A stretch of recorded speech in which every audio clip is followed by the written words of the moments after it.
नमस्कार दोस्तों, चावल हमारे देश की सबसे महत्वपूर्ण फसलों में से एक है। करोड़ों लोगों की थाली और लाखों किसानों की रोजी रोटी इसी से जुड़ी है। इसी वजह से मैं लेकर आया हूँ ये 20 दिन की विशेष सबसे अच्छी मिट्टी कौन सी होती है? चलिए आसान भाषा में समझते हैं। ये जो चिकनी मिट्टी आप देख रहे हैं, नमी रोकने की क्षमता जबरदस्त, पोषण से भरपूर और जड़ों को मजबूती देती है। साथ ही किस्म चुनने की बात आती है तो सबसे बड़ा सवाल होता है बासमती, हाइब्रिड या फिर हमारी स्थानीय किस्म। आज मैं आपको इनके लुक का फर्क साफ करके दिखा रहा हूँ। ये देखिए, ये में रोगों से बचाव की शुरुआत बीज से होती है। आइए 5 आसान तरीकों से बीज को साफ और उपचारित करें। पहला, बीज को साफ पानी में अच्छे से धोकर धूल और हल्का कूड़ा अलग करें। दूसरा, छानकर छायादार जगह पर इसे सुखा लें। तो दोस्तों आज हम देख रहे हैं कि पौध तैयार करने की सही विधा क्या है और किन बातों का ध्यान रखना चाहिए। सबसे पहले ट्रे या क्यारी में हल्की झरझरी मिट्टी और अच्छी सड़ी गोबर की खाद मिलाएं। बीज को 2-3 गुना खेत गहराई में पानी भरकर जुताई यानी पडलिंग क्यों जरूरी है? ये सवाल हर धान किसान को आता है। पडलिंग मिट्टी को कीचड़ में बदल देती है और खेत को एकदम समतल बना देती है। इससे धान की पौध लगाने के लिए बिल्कुल सही मिट्टी मिलती है। इसका सिंचाई प्रबंधन की इस कड़ी में बात करते हैं कि पानी कब खड़ा रखना है और कब खेत को सुखाना है। धान बोने के बाद शुरुआती 20 से 25 दिन तक खेत में 2-3 सेंटीमीटर पानी लगातार रखें। खेत में खरपतवार यानी घास फूस हटाने के लिए 2 तरीके सबसे असरदार रहते हैं, दवाइयाँ और देसी जुगाड़। दोनों को सही समय पर लागू करेंगे तो फसल को नुकसान नहीं होगा। पहला तरीका केमिकल हर्बिसाइड। यह कीट चुपचाप डंठल के अंदर घुसकर रस चूसता है और पौधा सूख जाता है। यहाँ लार्वा को देखिए, पूरी तरह अंदर ही रहकर नुकसान पहुँचाता है। यहाँ रबा इंटरनेशन क्लोलेगालिस है। सबसे पहले आज हम धान में होने वाले 2 मुख्य रोग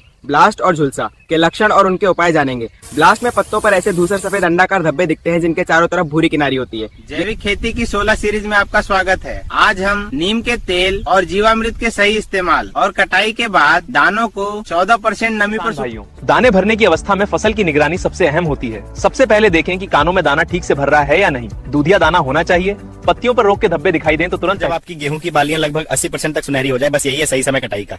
देखिए, इस बाल के ऊपर का हिस्सा भी थोड़ा हरा है, बाकी पूरा पीला पड़ चुका है। यही पहचान है। दाना कटाई के बाद सबसे बड़ा काम होता है दानों को सही तरीके से सुखाना। ज्यादा नमी रहेगी तो दाने काले पड़ेंगे और अगर ज्यादा सूख गए तो फटेंगे। सही बैलेंस 14% नमी, ये मीटर पर देखिए। पिछले 20 एपिसोड्स में हमने अनाज को सुरक्षित रखने के 20 तरीके देखे। बोरी मिट्टी के बर्तन, hermetic bag, plastic airtight box, धातु के सिलो, ठंडी भंडारण इकाई और भी बहुत कुछ। हर तरीके की खासियत, लागत और सही परिस्थिति। उम्मीद है ये जानकारी आपके काम आएगी। सीरीज के अगले भाग में हम अगला विषय पर चर्चा करेंगे। जुड़े रहिए।